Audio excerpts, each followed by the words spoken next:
Gaza पर लगातार बमबारी जारी है। इजराइल की सेना गाजा के चारों तरफ मौजूद है। यहाँ बहुत ज्यादा तनाव है क्योंकि 2005 के बाद इजराइल की सेना गाजा में घुसना चाहती है, लेकिन अभी तक बड़े हमले सिर्फ और सिर्फ एयर अटैक के जरिए ही किए जा रहे हैं।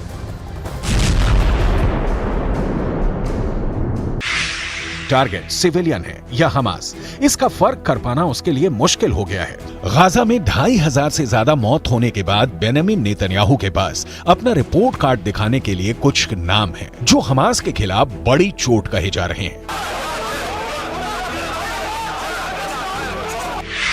इजरायल का खूनी छापा अब बड़े बड़े दावे कर रहा है। नेतन्याहू के खूनी छापे में हमास के कई कमांडर मारे जाने का दावा किया गया है। 7 अक्टूबर के बाद से इजरायल गाजा पर लगातार बमबारी कर रहा है। हजारों टन गोला बारूद से गाजा को समतल किया जा रहा है और अब हमास के जिन कमांडर को खत्म करने का दावा किया गया है, उनमें हमास के नुखबा ग्रुप का कमांडर अली कादी है। इसमें हमास के नुखबा ग्रुप का एक और कमांडर बिलाल अल कादरा है। इसमें दक्षिण गाजा का मिलिट्री कमांडर मोइताज ईद है। इसमें हमास के अंतर्राष्ट्रीय संबंधों वाले विभाग का प्रमुख जकारिया अबू माबर है। इसमें हमास के वित्त विभाग का चीफ जुआद अबू शमाला है। इसमें हमास के कम्युनिकेशन और सिग्नल विभाग का प्रमुख मेराद अबू मेराद भी है। האחריות שלנו עכשיו זה להיכנס לעזה, זה לבוא למקומות שבהם החמאס נערך, פועל, מתכנן, משגר, לפגוע בו קשה מאוד, בכל מקום, בכל מפקד, בכל פעיל, להשמיד תשתיות, במילה אחת, לנצח. गाजा में हमास के कई कमांडर मारे गए हैं, लेकिन हमास की असली लीडरशिप तो कतर में बैठी है। ऐसे में गाजा में हो रहे बड़े बड़े हमलों से हमास को पूरी तरह खत्म करने का इजरायल का मिशन क्या पूरा हो पाएगा? ये ऐसे सवाल हैं जिसका जवाब इजरायल की जनता भी जानना चाहती है और अमेरिका के विदेश मंत्री एंटनी ब्लिंकन भी जानना चाहते हैं। ब्लिंकन 5 दिन में दूसरी बार इजरायल पहुंचे, तो इससे गाजा इजरायल युद्ध की बढ़ती हुई रेंज और इसके एक बड़े युद्ध में तब्दील होने के खतरे को समझा जा सकता है। I had very good conversations both with the Crown Prince in Saudi Arabia and here in Egypt with President al-Sisi, and also heard, I think, a lot of good ideas about some of the things we need to do moving forward, including practical ideas on getting assistance to Palestinians in Gaza who are in need. Gaza पर चढ़ाई के लिए Israel की force ने उसे चारों तरफ से घेरा हुआ है। गाजा के बाहर इजरायल के टैंक गोले बारूद के साथ खड़े हुए हैं। कमांड सेंटर से जैसा ऑर्डर आया, ये उसके हिसाब से आगे बढ़ेंगे। कोई कमी न रह जाए, इसके लिए बैकअप फोर्स भी पहुंचाई जा रही है।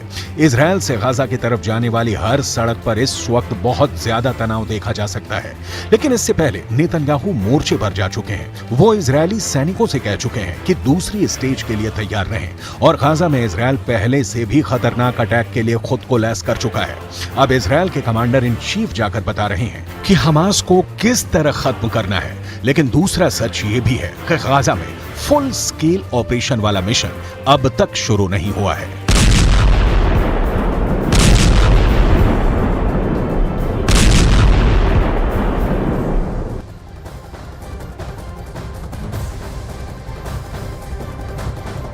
सात अक्टूबर के हमले के बाद इजरायल ने हमास के कई ठिकानों को निशाना बनाकर बर्बाद कर दिया है।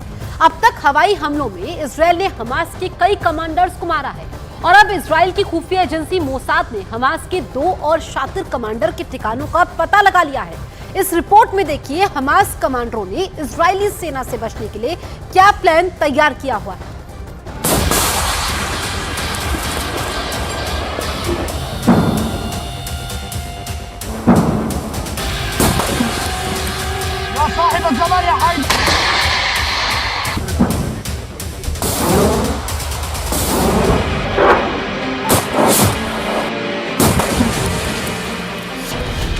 हमास के हैवानों का डर्टी प्लान। 2 कमांडरों का चाइल्ड प्ले। हमास ने इजरायल पर 40 साल का सबसे बड़ा हमला तो कर दिया, लेकिन अब इजरायल के जवाबी हमले से गाजा पट्टी में डर का माहौल है। इजरायल हमास को बर्बाद करने में कोई कसर नहीं छोड़ रहा है। वहीं इजरायल की खुफिया एजेंसी मोसाद ने हमले के मास्टरमाइंड के बंकर को ढूंढ निकाला है। हमास के 2 top commander Israeli defence forces के निशाने पर हैं और इन्हीं की तलाश में इजरायल की सेना लगातार गाजा शहर में हमलों को अंजाम दे रही है। इसमें शामिल है गाजा में हमास का कमांडर याह्या सिनवार और दूसरा इस हमले का पूरा प्लान तैयार करने वाला मोहम्मद दैफ। अब तक हवाई हमलों में इजरायल ने हमास के कई कमांडरों को जमीन में गाड़ दिया है, लेकिन अभी ये तलाश पूरी नहीं हुई है। अगर हमास को गाजा में जड़ से समाप्त करना है तो इन 2 चेहरों का नामो निशान मिटाना होगा और इजरायली सेना ने हमास के इन 2 शातिर कमांडरों याह्या सिनवार और मोहम्मद दैफ को ठिकाने लगाने की कसम खा ली है। मोसाद को मिल गए इजरायल के गुनहगार। मास्टरमाइंड के ठिकाने मोसाद के टारगेट पर।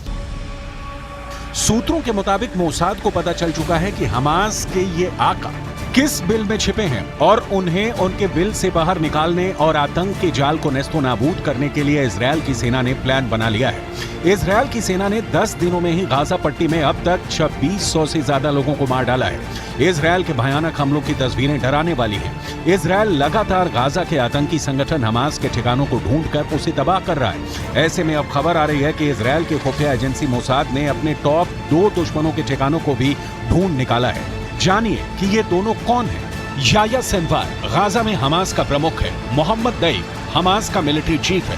7 अक्टूबर के हमले को अंजाम दिया। दैफ ने ही 7 अक्टूबर के हमले को प्लान किया। याह्या सिनवार और मोहम्मद दैफ की पिछली जिंदगी की कहानी अमूमन एक जैसी है। दोनों ने इजरायल की जेल में अपनी जिंदगी का अच्छा खासा वक्त गुजारा है। दोनों अपने आप को इजरायल का सताया हुआ बताते हैं और दोनों के अंदर यहूदियों के प्रति बहुत ज्यादा गुस्सा है और दोनों इजरायल को खत्म करके पूरे इजरायल में इस्लामिक राष्ट्र की स्थापना करना चाहते हैं और इन्हीं दोनों ने मिलकर एक खतरनाक प्लान तैयार किया। हमास के आकाओं का बच्चा प्लान, सेना से बचने के लिए बनाई बच्चों की ढाल। दोनों आतंकियों ने अपने प्लान में बच्चों का ढाल बनाया है। खुद को बचाने के लिए और अपने मकसद को अंजाम तक पहुंचाने के लिए याह्या सिनवार और मोहम्मद दैफ ने बच्चों को आगे कर दिया और एक ऐसी विंग तैयार की जिन्हें फ्रंट पर रखकर खुद को बचाने की साजिश रची।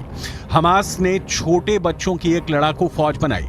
बच्चों को मिलिट्री ट्रेनिंग देकर सुरक्षा घेरा तैयार किया। सिनवार और दैफ के साथ रहते हैं फौजी बच्चे।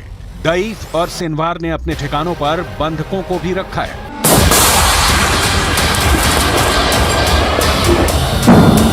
दरअसल खुद को बचाने के लिए दोनों कमांडरों ने जो घेरा तैयार किया है वो बहुत ही खतरनाक है और इजरायली फोर्सेस को रोकने का काम कर सकती है, क्योंकि इजरायली सेना बेकसूर बच्चों और महिलाओं पर गोली नहीं चलाना चाहेगी, ना ही उन्हें मारने की कोशिश करेगी। अपने सुरक्षा घेरे में याह्या सिनवार और मोहम्मद दैफ ने बंधकों को पहली पंक्ति में रखा है, यानी पहले घेरे में वो बंधक हैं जिन्हें हमास के आतंकी इजरायल से अगवा करके लाए थे। दूसरे घेरे में बच्चों की फौज है जो सामने वाले पर हमला भी कर सकते हैं और हमास के कमांडरों के सामने ढाल की तरह भी खड़े रह सकते हैं।